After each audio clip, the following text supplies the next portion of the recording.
TV 24 news ವಾಹಿನಿಗೆ ಸ್ವಾಗತ. ಬೊಳ್ಳಟಗಿ ಗ್ರಾಮದಲ್ಲಿ ನಿವೃತ್ತ ಸೈನಿಕ ರಾಮಣ್ಣ ಗೋಗೇರಿ ಅವರನ್ನ ಹೂ ಮಳೆಗೆರೆದು ಸ್ವಾಗತಿಸುತ್ತಿರುವುದು ಯಲಬುರ್ಗಾ ತಾಲೂಕಿನ ಬೊಳ್ಳಟಗಿ ಗ್ರಾಮದಲ್ಲಿ ದೇಶಕ್ಕಾಗಿಯೇ ತಮ್ಮ ಜೀವನವನ್ನ ಮುಡುಪಾಗಿಟ್ಟು ಗಡಿಯಲ್ಲಿ ಹಗಲಿರುಳು ಸೇವೆಗೈದು ನಿವೃತ್ತಿ ಹೊಂದಿ ಸ್ವಗ್ರಾಮಕ್ಕೆ ಆಗಮಿಸಿದ ನಿವೃತ್ತ ಸೈನಿಕ ರಾಮಣ್ಣ ಗೋಗೇರಿ ಅವರನ್ನ ಮೆರವಣಿಗೆ ಮೂಲಕ ಯಲಬುರ್ಗಾ ಸಮೀಪದ ಬೊಳ್ಳಟಗಿ ಗ್ರಾಮಸ್ಥರು ಅದ್ದೂರಿಯಾಗಿ ಸ್ವಾಗತ ಕೋರಿದ್ದಾರೆ.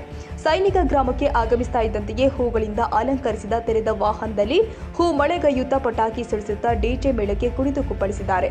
ನಂತರ ನಿವೃತ್ತ ಸೈನಿಕ ರಾಮಣ್ಣ ಗೋಗೇರಿ ಅವರಿಗೆ ಸನ್ಮಾನ ಕಾರ್ಯಕ್ರಮ ಕೂಡ ಜರುಗಿದೆ.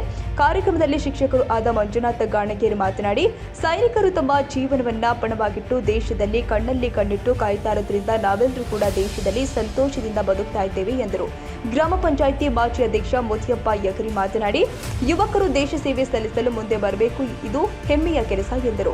ಬೊಳ್ಳಟಗಿ ಗ್ರಾಮದಲ್ಲಿ ಸೇರಿಯಲ್ಲಿ ಸೇವೆ ಸಲ್ಲಿಸಿ ಸ್ವಗ್ರಾಮಕ್ಕೆ ಆಗಮಿಸಿದ ಸೈನಿಕ ರಾಮಣ್ಣ ಅವರನ್ನ ಗ್ರಾಮಸ್ಥರು ಮೆರವಣಿಗೆ ಮೂಲಕ ಸ್ವಾಗತ ಮಾಡಿದ್ರು. ಇದೇ ಸಂದರ್ಭದಲ್ಲಿ ಪ್ರಮುಖರು ಆದ ಶಂಕರಪ್ಪ ತುತ್ತಾರೆಟ್ಟು, ಬಸಪ್ಪ ಗೋಗಿರಿ, ಹೇಮಂತ ಆರೇರ, ಬಸವರಾಜ್ ಬಾನಿಕೋಳ, ಜಗದೀಶ್ ಅಳ್ಳದ, ಮಲ್ಲಪ್ಪ ಗೋಗಿರಿ, ಸುರೇಶ್ ಗೌಡ, ಶರಣಪ್ಪ ಗೌಡ, ಸಿದ್ದು, ರವಿ, ಸುರೇಶ್, ಮುತ್ತಯ್ಯ, ಬಸವರಾಜ್, ನಾಗರಾಜ್, ಲಕ್ಷ್ಮಣ್, ಹನುಮಂತ, ಶೇಖರಯ್ಯ, ಶಿವಾನಂದಯ್ಯ, ಶರಣಪ್ಪ, ಸಂಗಪ್ಪ, ವಿರುಪಣ್ಣ, ಬಸವರಾಜ್, ಶಿವಪ್ಪ, ಮಲ್ಲಪ್ಪ ಹಾಗೂ ಮತ್ತಿತರರು ಉಪಸ್ಥಿತರಿದ್ದರು.